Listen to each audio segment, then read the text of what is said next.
It's been almost 50 years of backstabbings and betrayals and this complex web of alliances that always shift and change. It starts back in the late 60s, and it's all in England, because Prague is a very British thing. It was basically art school students who like psychedelia. They loved Abbey Road Side 2 and Sgt. Pepper, but they wanted to do more with it. And the first band that did this in a real modern sense was King Crimson. And the guys in Yes love King Crimson. And just go through the cast of characters. John Anderson is the front man of Yes. He's a short guy with a really high, soaring tenor voice. His buddy Chris Squire was the bass player. Peter Banks was the first guitarist. Tony Kaye was the first keyboardist. And Bill Bruford was the drummer. They made 2 albums, they got mixed reviews, but they realized that they had to upgrade. They had to find the best possible musicians. So they fired Peter Banks and brought in Steve Howe, who was a much better guitar player. Though like many of Yes, he's not the best looking guy in the world. Now he sort of looks like a combination of the Crypt Keeper and Skeletor. And then they did the Yes album, and they gave him more traction. But Tony Kaye on keyboards was not quite cutting it, and they threw him out. You know, the guys in Yes are vicious guys.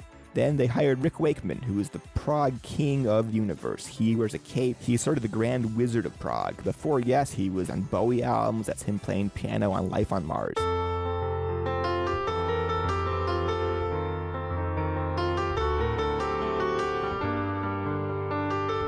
He's fucking awesome.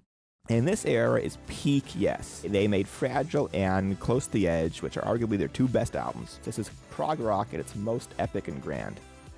In 1973, drummer Bill Bruford got poached by King Crimson, so they hired Alan White to play drums. They made 1 album, which is horrible. It's 4 songs on 2 albums. And it sucked. Flash forward 1979, Prague was on its last legs, John Anderson left, and so did Rick Wakeman, and this left Yes kind of screwed. But what they did was they didn't break up. They hired an entire band to join their band, and they hired the Buggles, which you know from this music video. They booked a tour, crossed their fingers, and hoped fans wouldn't notice. But the fans noticed, the tour tanked, and when the tour was done, Yes became No. They were no more. 3 long years later, this guitarist, Trevor Ray Bean from South Africa, he wrote a song called Owner of a Lonely Heart.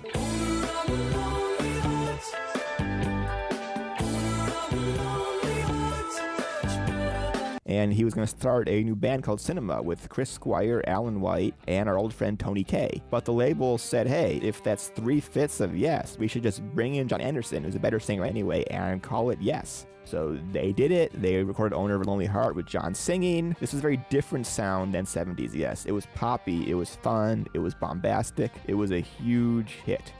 Fast forward to 1988, John Anderson forms a spin-off supergroup of Yes members called Anderson, Bruford, Wakeman, Howe. It has the feel of like a law firm or something in the name, but it's actually going back to the classic Yes lineup. But there's still the old Yes out there, and they are none too happy that there's another Yes that's on the road that's taking their money. You cannot have 2 Yeses. It's a paradox. It's like that movie Time Cop, where if you touch yourself back in time, like a black hole is going to open up. The same matter can't occupy the same space. And in the same way, it was impossible for there to be 2 Yeses, and all hell broke loose. They sued the shit out of each other. They wanted to kill each other. But then managers, they made them realize that if you drop these lawsuits, tour together, it'll be much more profitable. And they launched the Union Tour with all of them. But first, they made a horrible album called Union that even Rick Wakeman hates. He calls it The Onion because he cries when he hears it. And they made a crazy decision to bring in studio musicians. They had 8 fucking Yes members in there. They had 2 keyboardists. They had 2 drummers. They had 2 guitarists. The last thing they needed was another keyboardist, but they brought one in. It was fucking crazy, okay? Don't listen to Union. Union sucks. Okay, I'm going a bit off here. All right, so it was a weird time. It was a brief time. When it was done, they broke up.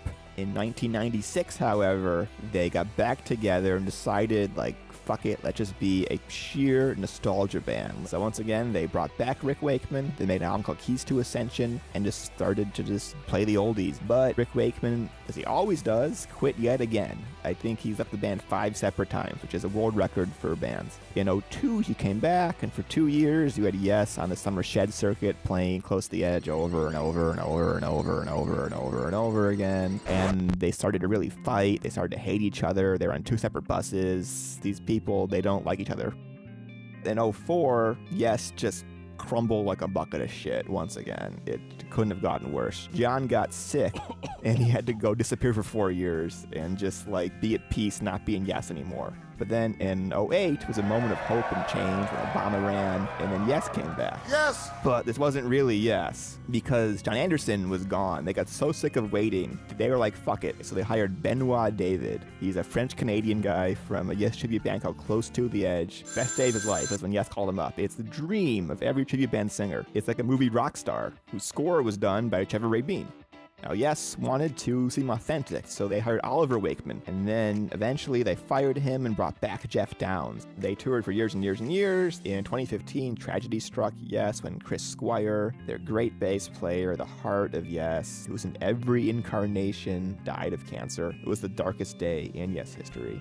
But they carried on. By this point, John Anderson had recovered. He was healthy, but he saw his old band, they were on tour with somebody else. It was heartbreaking. And so he formed a new group called Anderson, Rabin, Wakeman. And they began touring, playing old Yes songs, and they were sort of the real deal. This is 3 members of Real Yes versus 2 members of Real Yes on tour. And so you go and see Yes, there would be like Skeletor and 4 randos. It was ridiculous.